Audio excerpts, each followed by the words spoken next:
noite. Nós estamos aqui para celebrar o domingo da ressurreição. Nós estamos aqui para lembrar o que aconteceu há séculos atrás e o quanto isso foi significativo e o quanto isso pode fazer diferença para as nossas vidas. Eu quero começar citando um trecho bem curto da peça de Oscar Wilde, que se chama Salomé.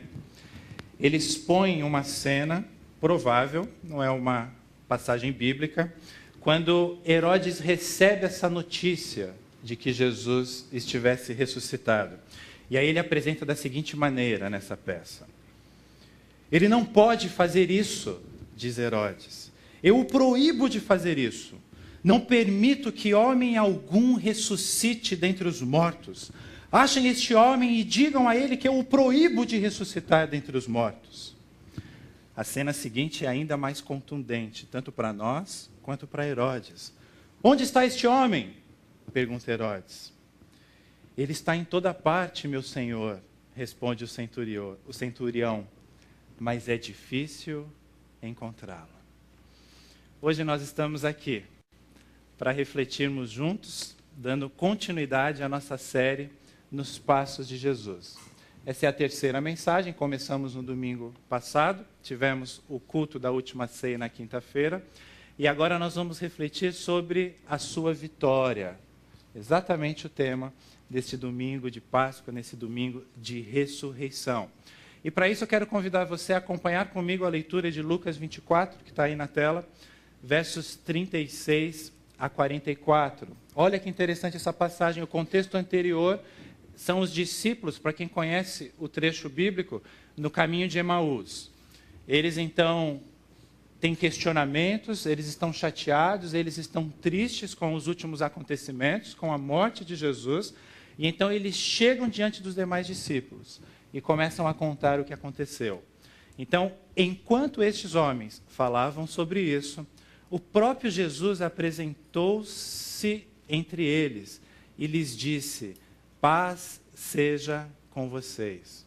Eles ficaram assustados e com medo, pensando que estavam vendo um espírito. Ele lhes disse: por que vocês estão perturbados? E por que se levantam dúvidas em seus corações?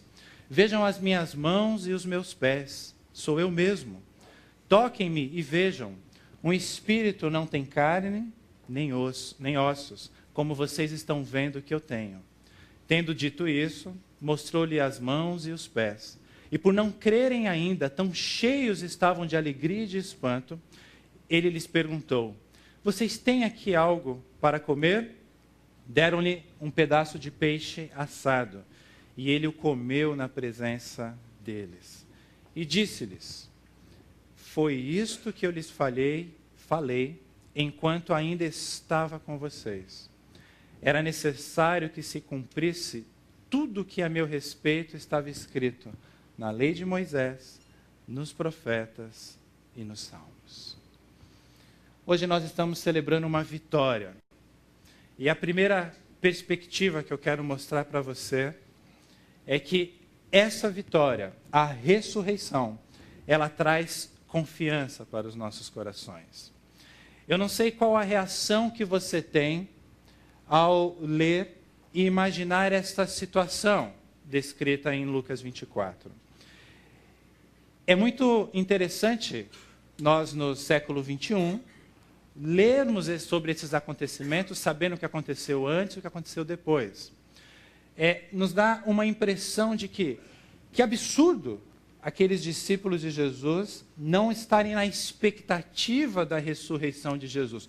Como pode? Jesus havia dito de tantas formas, de tantas maneiras, porque eles estavam tristes. O fato é, eu coloquei algumas palavras aí, esses homens estavam desanimados, esses homens estavam com medo. Esses homens estavam, sim, com o que hoje nós chamamos de estado depressivo. Eles estavam perturbados, o próprio texto diz isso. O coração desses homens estava entristecido, endurecido.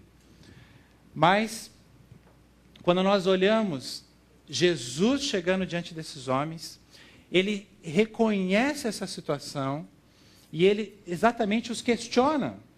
Por que vocês estão perturbados? O que está acontecendo com o seu coração?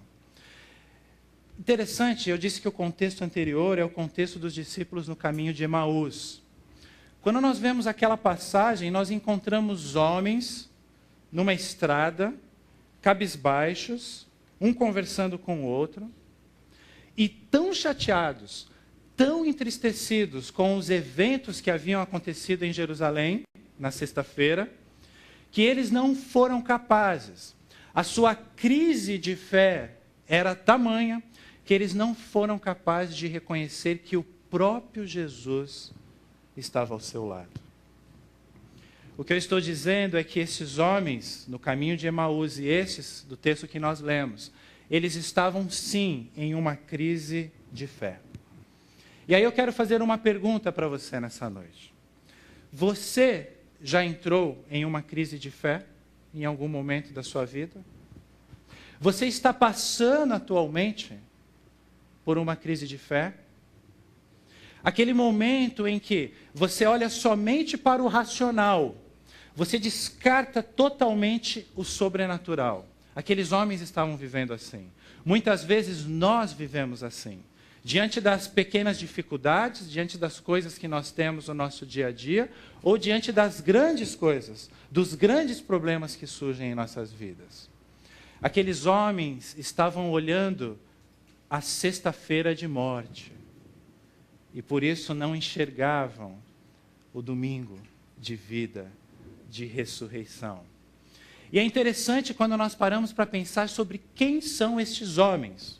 Estamos falando de quem aqui? Estamos falando de homens e mulheres que literalmente, a nossa série chama Nos Passos de Jesus, literalmente andavam ao lado de Jesus. Homens e mulheres que ouviram todas as mensagens que nós conhecemos, que Jesus pronunciou, e quem sabe outras. Discípulos que viram o Senhor dar vista aos cegos, que viu o Senhor fazer paralíticos andarem, que viu o próprio Deus testemunhando das alturas que aquele era o seu filho amado. Eram homens e mulheres que viram o Senhor andando sobre as águas, que viu o Senhor acalmando tempestades, que viu ele pendurado numa cruz e, diante da sua morte, o céu escurecer, a terra tremer e o véu do templo rachar ao meio. Estes eram esses homens. Mas esses homens, atenção, estavam em uma crise de fé. E quando nós estamos em crise, pode o evidente estar ao nosso lado. Nós não vamos perceber. Nós não vamos dar atenção. Os chineses dizem que crise é o momento em que nós temos oportunidades. Quando nós pensamos em crise de fé, nós vemos nesse texto aqui, que também essas crises de fé se tornam uma oportunidade de amadurecimento para a nossa fé. Porque a nossa tendência, nós temos que admitir isso, é vacilar em nossa fé. Mas a questão é por quê? Por que que nós agimos assim? Por que que nós temos essa tendência natural em vacilar na fé? Eu tenho uma resposta para apresentar para você nesta noite. Porque nós temos medo. Medo. Quero gastar alguns minutos falando sobre medo com você. Quinta-feira passada, na segunda mensagem dessa série, nós vimos que o mandamento mais frequente na Bíblia é não temas. Não temas. Você sabia disso? Se você buscar as ordens, se você buscar as orientações de Deus, dos anjos, dos profetas, de Jesus, dos apóstolos, aqui você vai encontrar com mais frequência é não temas. Não é não peques. Não é sejas bom. não é não seja imoral, não é sede santos. A afirmação que você vai encontrar com mais frequência na Bíblia, e eu tenho certeza que há um motivo para isso, é não temas, não tenha medo. E existe uma coisa maravilhosa aqui. Porque uma coisa é eu dizer para você, diante de uma situação qualquer, não tenha medo não, fique tranquilo, confie em mim. Dependendo da consideração que você tem por mim, você vai ficar tranquilo, mas não totalmente. Mas uma coisa totalmente diferente é aquele que governa todas as coisas, aquele que pode todas as coisas, ele te ordenar. Não temas, não temas. Olhe para aqueles discípulos, eles estavam assustados. Olha as palavras no texto bíblico. Eles estavam com medo, eles estavam perturbados, eles estavam com dúvidas. Como você e eu, aqueles homens tinham dificuldade em cumprir este mandamento, que parece tão simples. Não temas, não temas. Eu não sei qual a reação ou o pensamento que você tem quando você ouve isso. Mas essa verdade, ela cai como que uma bomba no nosso mundo. No mundo em que nós respiramos, comemos e bebemos com medo. Não é verdade? Nós nascemos com medo, nós vivemos com medo. Agora, a grande ironia disso é, embora seja realmente o que nós desejamos ouvir, o que eu mais queria ouvir é um Deus todo-poderoso virar para mim e dizer, não temas. É o que eu quero, é o que você quer ouvir. Mas a ironia é que, embora nós desejemos ouvir isso, este é um mandamento que nós temos mais dificuldade em obedecer. É isso mesmo. Olhe para a sua vida. Todos nós carregamos medo tão perto de nós, que nós achamos que nós nunca vamos conseguir nos livrar deles. Isso começa quando nós saímos do quentinho do ventre da nossa mãe. Ali já há um medo do desconhecido. Alguns até choram, né? Apesar de que isso é mais por causa dos tapinhas do médico do que pelo medo em si. Mas já é uma mudança drástica. Depois nós crescemos. Nós temos medo, ainda quando crianças, de sermos abandonados. Nós temos medos durante toda a vida de não sermos amados. Nós crescemos, nós conhecemos outras pessoas, outros adolescentes, outros jovens, outros adultos, e nós temos medo de sermos estúpidos diante dessas pessoas. Nós temos medo dessas pessoas não nos aceitarem. Mas Deus nos dá uma ordem, não temas. E aí nós começamos a procurar emprego. E aí nós temos medo, olha o medo, de não conseguirmos aquele emprego que nós desejamos para as nossas vidas. Ou então começamos a trabalhar e temos medo de que não conseguimos fazer o trabalho com eficiência, de não fazer o trabalho direito. Sabe o que eu quero que você perceba? Este é um sentimento que permanece durante toda a nossa vida. Aí nós pensamos em casar. Temos medo de escolher a pessoa errada. Ou estamos num relacionamento e temos medo de não saber como fazer as coisas e destruir este relacionamento. Temos medo de não prosseguir, ou melhor, de não progredir em nossa carreira profissional. Não é verdade? Temos medo de morrer. Temos medo de morrer cedo. Até mesmo, como diz um piadista no livro de N.T. Wright, ele conta a história de um piadista que mandou carta para os membros do governo, escrito o seguinte na carta: eles descobriram tudo, saiam fora. E aí diz que 24 horas depois, todos os políticos já tinham abandonado o país. Medo. Medo. Nós vivemos com medo. Mas não nos enganemos. Eu quero te mostrar, nesta noite, que celebramos a ressurreição de Cristo, que enquanto não aprendermos a viver sem medo, não conseguiremos seguir a Jesus com facilidade. Sabe o que é impressionante? Todos nós temos aquele desejo de uma voz lá na nossa mente, dizendo: não temas, vai lá, vai ficar tudo bem, todas as coisas vão se acertar. Todos nós desejamos isso, todos nós desejamos isso. Mas eu te pergunto, você consegue imaginar uma vida normal, sem ficar pensando durante o seu dia que tudo pode dar errado? Sem pensar no final da sua semana ou no final do seu dia que você poderia ter feito algumas coisas a mais?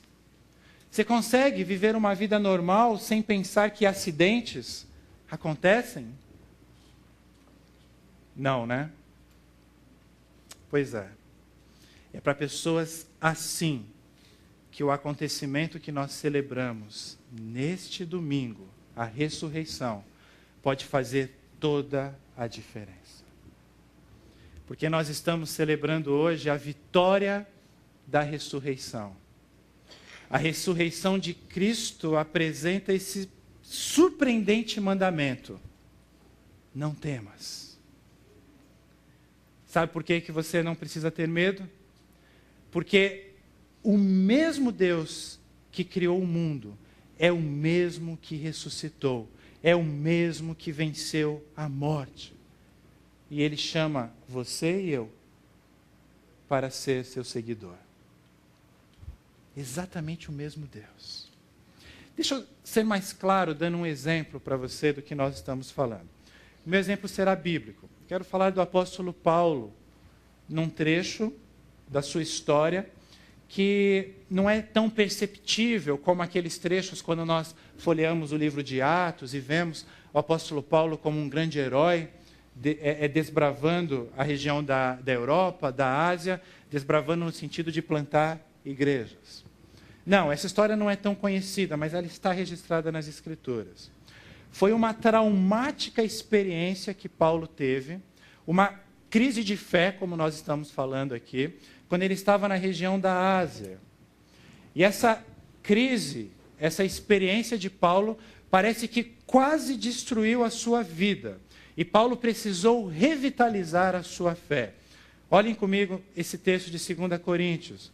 Paulo diz assim: irmãos, não queremos que vocês desconheçam as tribulações que sofremos na província da Ásia, as quais foram muito além da nossa capacidade de suportar.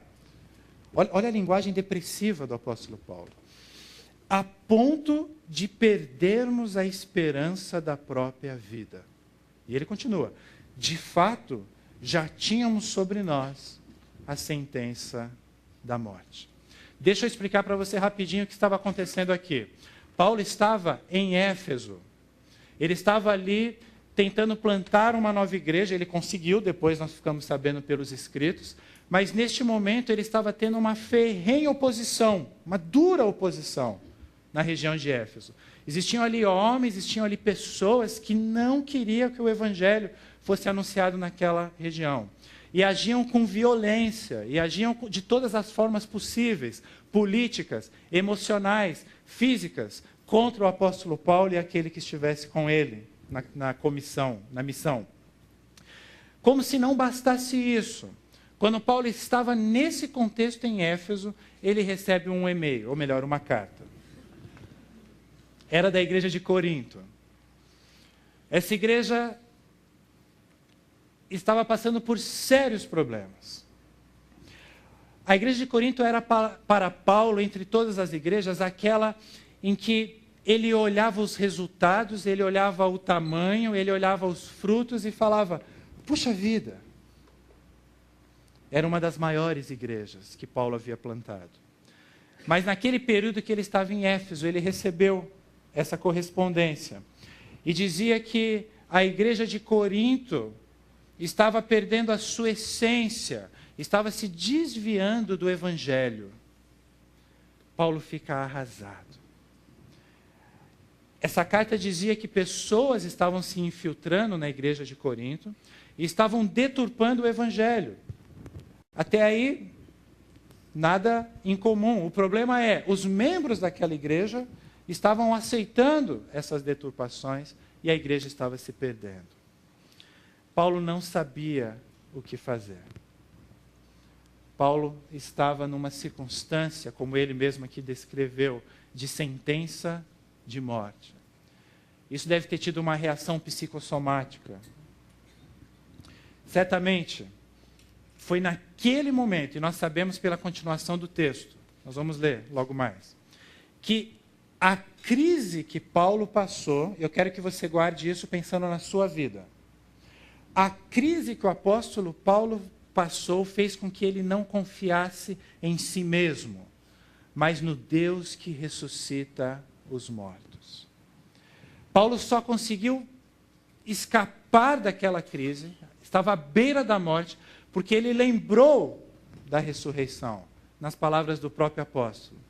De fato, já tínhamos sobre nós a sentença de morte, para que não confiássemos em nós mesmos, mas em Deus, que ressuscita os mortos.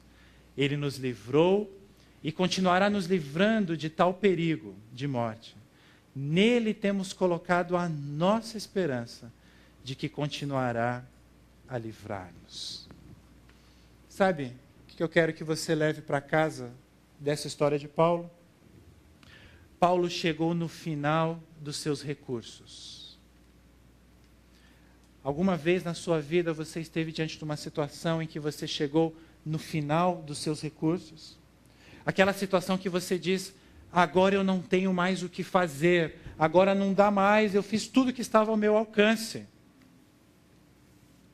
Ou algum momento da sua vida em que você passou por uma dificuldade tamanha que você achou que a própria morte seria melhor do que continuar vivendo.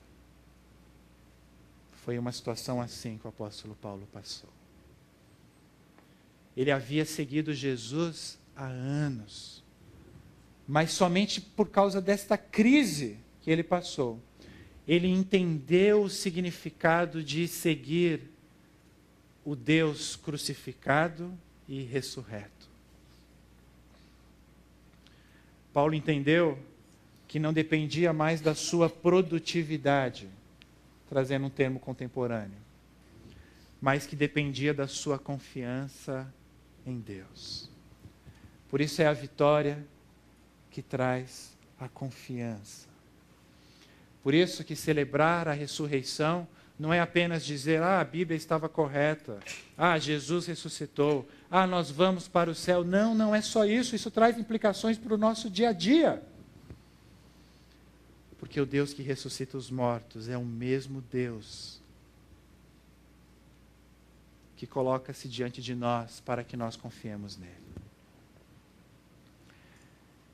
Eu não gostaria de falar isso, mas eu tenho certeza que você ainda passará por algumas dificuldades grandes em sua vida. Eu também. E vão acontecer momentos em que nós vamos nos encontrar no fundo do poço.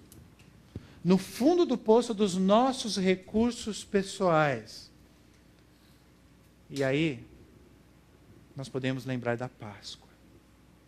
Do Deus que ressuscita os mortos. Por isso a sua vitória nos traz confiança. Mas não somente isso. A sua vitória traz a paz. O texto que nós lemos diz que enquanto falavam sobre isso, o próprio Jesus apresentou-se entre eles e lhes disse, paz seja com vocês. Se eu perguntasse para você, qual é a maior dificuldade e o maior desejo das pessoas durante a vida? Depois de algumas indicações, nós chegaríamos a esta resposta: encontrar a paz. Todas as pessoas desejam encontrar paz em suas vidas. Paz emocional, paz espiritual, paz financeira, paz nos relacionamentos, paz física, paz interior. Todos desejamos, mas temos uma grande dificuldade em consegui-los. Quando nós vemos Jesus se apresentando ressurreto em outros textos, é curioso que ele se apresenta da mesma forma: paz seja com vocês. E aí vale a pena nós darmos uma olhada rápida no conceito de paz em nossos dicionários. Paz, ausência de lutas, violências ou perturbações. Harmonia, ausência de conflito entre pessoas. Tranquilidade de alma, sossego. Sabe o que me chama a atenção nessa afirmação de Jesus? É que é uma exclamação. A paz seja com vocês. Eu não sei se você já parou para pensar nisso, mas Jesus é o único que pode fazer isso. Jesus é o único que pode trazer a autêntica paz para as nossas vidas. E digo mais, não é a paz que o mundo oferece, não. Ele diz isso no Evangelho de João: deixo-lhes a paz, Jesus falando, a minha paz lhes dou, não a dou como o mundo a dá. E olha só que interessante, não se perturbem os seus corações. E olha que mais interessante ainda, nem tenham medo. Jesus ressuscitou, entre outras coisas, daquelas mais óbvias que você já sabe, entre outras coisas, para que você não tenha medo, para que você tenha a paz. Você está com medo nessa noite? Alguma coisa perturba o seu coração? Aqueles discípulos estavam com medo, o texto é claro, nós lemos. E Jesus chega diante daqueles homens e fala: seja a minha paz, recebam a minha paz. Jesus está hoje dizendo para nós, com os nossos medos, com as nossas fobias, com as nossas preocupações: eu lhe dou a paz. E a paz que eu te dou não é a paz que você pode ter se a sua conta bancária estiver positiva. Não é a paz que você vai ter se todos os seus problemas de saúde estiverem sanados. Não é a paz que você vai ter se aquele relacionamento destruído for refeito. Isso tudo é muito bom, mas é uma paz que vai além disso tudo. É a paz que o mundo não pode oferecer. É uma paz que não é ausência de problemas, como ele diz no Evangelho de João também. Eu lhes disse essas coisas para que em mim vocês tenham paz. Mas aí ele faz um alerta. Neste mundo vocês terão aflições. É uma afirmação. Neste mundo vocês terão dificuldades. Nesse mundo vocês terão problemas. Contudo, tenham ânimo, porque eu venci o mundo. Eu venci o mundo. Ressurreição que nos traz a paz, que tira de nós todo temor. A paz que não é a ausência de problemas, mas a paz que significa, diante dos nossos problemas, nós podemos contar com Jesus para soluções. É você estar no caminho de Emaús, é você estar entristecido, é você estar comentando com uma pessoa querida que você está chateado, e você perceber que você não está sozinho, que Jesus está do seu lado, e Ele está trazendo a sua memória aquelas coisas que estão fundamentais. Como, por exemplo, vocês não se lembram das coisas que estavam escritas a meu respeito? Sobre essa perspectiva, eu quero concluir apresentando a sua vitória como aquela que nos traz esperança. Ela nos traz confiança, ela nos traz a paz, e nós já estamos falando disso, ela nos traz também a esperança. Olha que interessante, o texto que nós lemos diz, no final Jesus diz: foi isso que eu lhes falei enquanto ainda estava com vocês. Era necessário que se cumprisse tudo. Atenção para esse termo. Era necessário que se cumprisse tudo que havia sido dito, que a meu respeito estava escrito na lei de Moisés, nos profetas e nos salmos. Era necessário. Palavras de Jesus. Tudo a meu respeito estava escrito. Palavras de Jesus para nós hoje. Tudo a meu respeito estava escrito. Sabe o que é a Páscoa? A Páscoa é o início do último estágio da história da humanidade. Esse estágio vai ser completado com a sua segunda vinda. E isso nos traz esperança. A ressurreição de Cristo naquela manhã de domingo é a garantia de que Ele voltará. E os que confiam nele viverão com Ele para sempre. É o que a Escritura chama de vida eterna com Deus. O que nos traz esperança está relacionado com a ordem de Deus, dos anjos, dos profetas, dos apóstolos, de Jesus, de nós não temermos, pois o Deus que criou o mundo é o Deus que ressuscitou, é o Deus que venceu a morte, e Ele nos chama para sermos seus seguidores. Agora, olha que curioso. Nesse texto, Jesus está falando de promessas. Tudo a meu respeito estava escrito, haviam promessas. A Bíblia é um livro de promessas. E você sabe qual é a única, entre centenas de promessas já cumpridas, a única promessa de Deus que ainda não foi cumprida?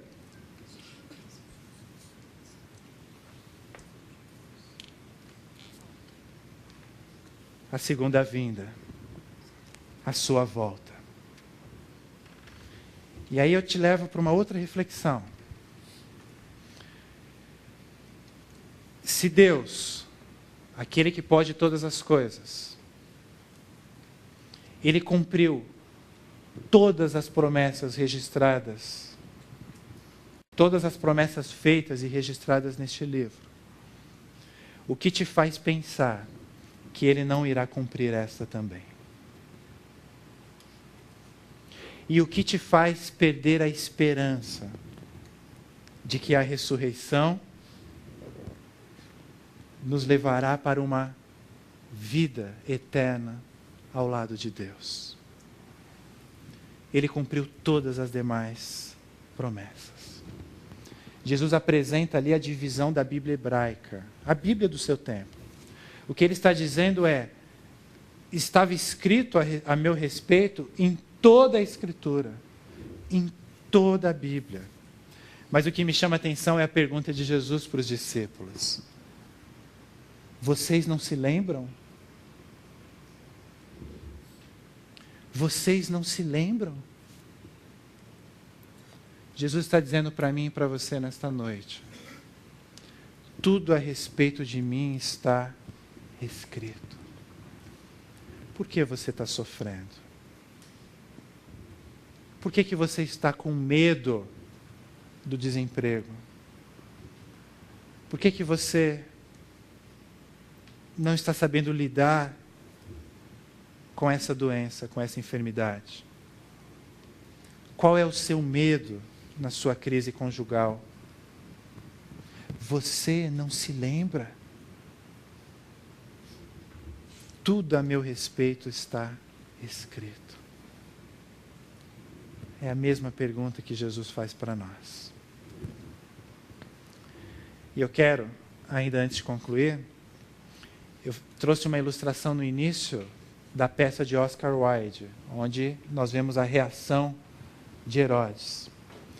E aqui essa ilustração tem uma implicação grandiosa quando nós pensamos na ressurreição de Cristo e na implicação para a nossa vida. A reação de Herodes, expressa ali na peça, é a reação de muitos intelectuais, de muitos racionalistas e muitas pessoas de poder. Você que é estudante ou já foi universitário sabe do que eu estou falando. Você que lida em meios de poder, seja público ou privado, sabe do que eu estou falando.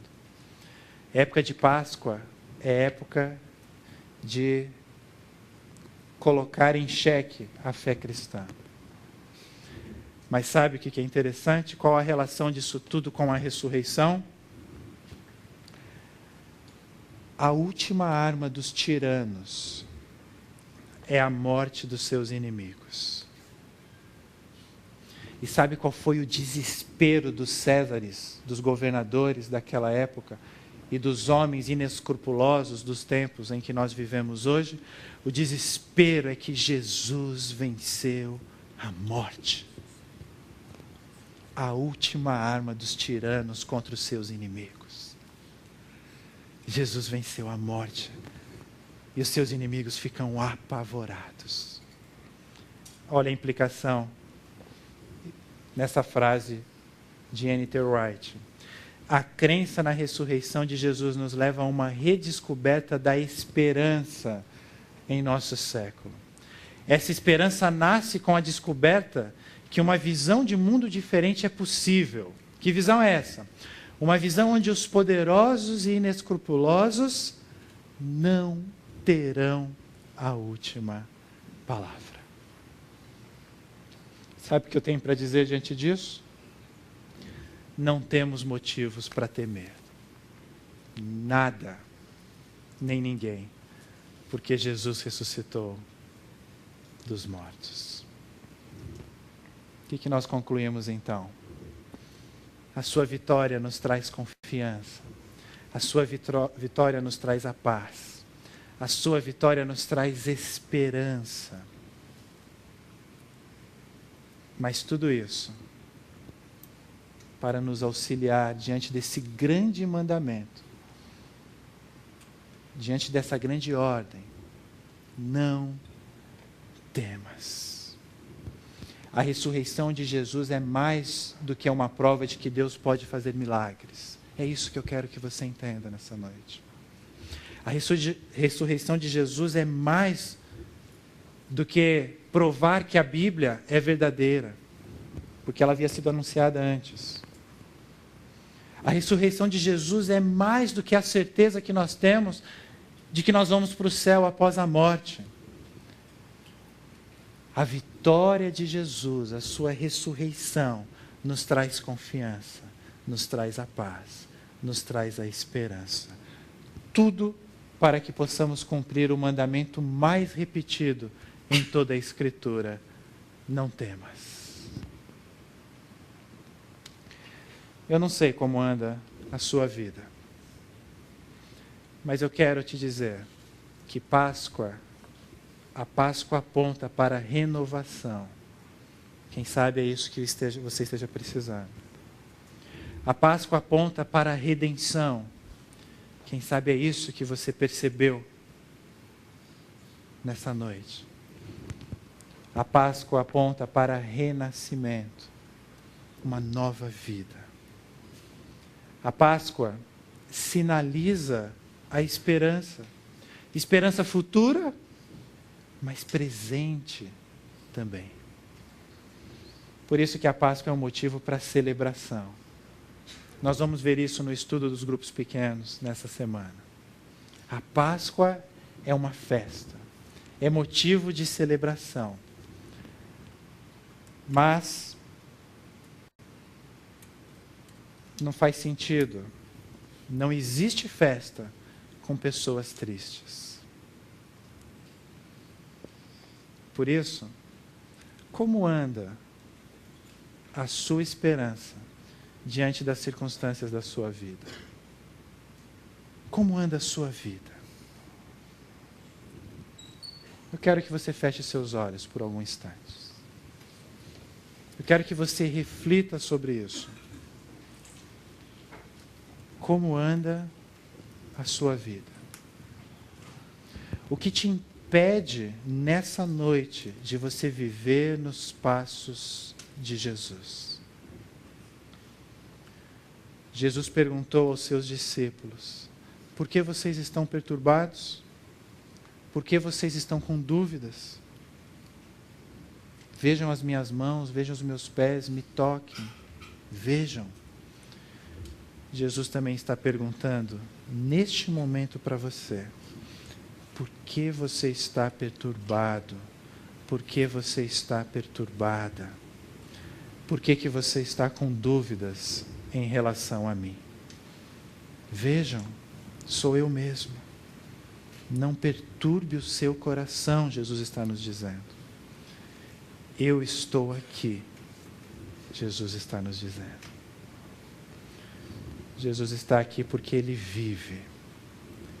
Jesus está aqui porque Deus enviou o seu Filho amado para morrer em nosso lugar. Porque na cruz do Calvário Ele pagou por nossos pecados. E é por isso que nós sabemos que o sepulcro está vazio. Vamos orar? Amado Deus, amado Jesus, nós cremos e temos a convicção de que o Senhor vive e está neste lugar, meu Pai. E é exatamente porque o Senhor vive que nós podemos encontrar a verdadeira paz em nossos corações, nas nossas vidas. Uma paz, Senhor, que não depende das circunstâncias que nós estamos vivendo. Porque o Senhor vive, nós temos a vitória sobre as nossas crises de fé, sobre os nossos medos, sobre os nossos temores. Porque o Senhor vive, nós recebemos de Ti a autêntica paz. Porque o Senhor vive, nós temos esperança quanto ao nosso presente. E nós temos a certeza quanto ao nosso futuro. Ó Deus, ajuda-nos a vivermos as nossas vidas sem temor. Porque o fato do Senhor ter ressuscitado em Jerusalém naquela manhã de domingo, nos possibilita crer no amanhã. Nós colocamos a nossa confiança no Senhor, ó Deus. Nós sabemos e cremos que tudo é possível quando estamos ao Teu lado, ó Deus. Nosso futuro está nas Tuas mãos, porque o Senhor está vivo.